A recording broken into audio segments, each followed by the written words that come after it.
Okay, this is not exactly a response, but a video directed towards Professor Anton regarding the subject of antinatalism. So I've been following your video exchange with Gary for a couple weeks now, and you know, a lot of things going on. But unfortunately, it seems to me that you are just missing, perhaps, the crux of the antinatalist argument. So I'm going to try and present that, how I see it, in as succinct and clear a way as I possibly can. So I've written up a little argument. It has 6 premises and a conclusion. So it's not the longest argument in the world, but I guess it's not the shortest, but I wanted to make it extra clear. So let's get started. Premise number 1. A child is a separate entity to you, with its own rights. Okay? Premise number 2. You have the choice whether or not to have children.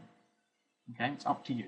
You can use birth control, you can abstain from sex, you can not have a child if you so want. Premise number 3. Before you have the child, you cannot ask him or her if it wants to live. The child cannot weigh the options, okay, understanding the costs and benefits of what it means to have a life. And those costs and benefits are, of course, measured in terms of pleasures and suffering. Number 4. Therefore, because of premises 1 to 3, having a child means that you are voluntarily forcing life onto a new, separate entity without its consent. Okay? Now this is where things start to get a little bit hairy. Premise number 5. There is a small but statistically significant risk that the child's life will not be worth living, and the child will wish that it had never been born. If you don't think this is true, I would like to point out that Gary is somewhat walking proof of this. Move on. Premise number 6. In the instance that the child does not want this life, there is no way for that person to get a refund or to get compensation and basically have the suffering that it's been through reversed.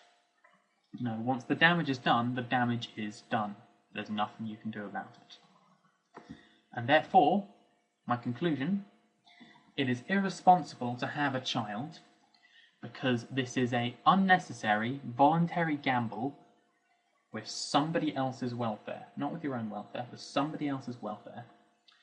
And it's forced onto them without consent and without a way for them to be compensated in the event that it goes horribly wrong. As indeed it does sometimes. So that's the argument. It's not about whether I'm happy with my life. It's not about whether you're happy with your life. It's not about whether anyone, any individual person, anywhere on the planet is happy with their lives. What it's about is whether, if you have a child, can you be sure that that child will be happy with the life that you forced upon them? And if you can't be sure, which, let's face it, you can't, then how can it be moral to impose this on them? So, yeah, if you see a problem with the argument, then please do let me know, because I dislike this argument as much as you do, I'm sure. I'm a well-adjusted, happy young person. I don't really want this to be true, but from where I'm sitting, it really does seem to be true.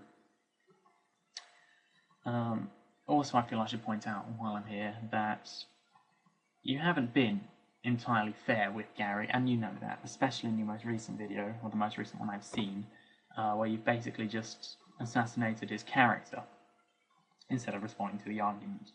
And that's the main reason I'm making this video, because I think you'll have a harder time ad homing me than you will Gary, because, you know, I don't have shoulder-length bushy hair, and I don't, you know, live in a messy, crowded, unkempt room, and, you know, I don't swear as much as he does, and I'm a little bit more calm-tempered, and I don't have depressive tendencies or whatever it is that, you know, Gary has to deal with. So, I'm hoping that with my video you'll have to focus on the argument instead of on the person, and I'm sure you can do that. So yes, I hope you do respond, and thank you for your time.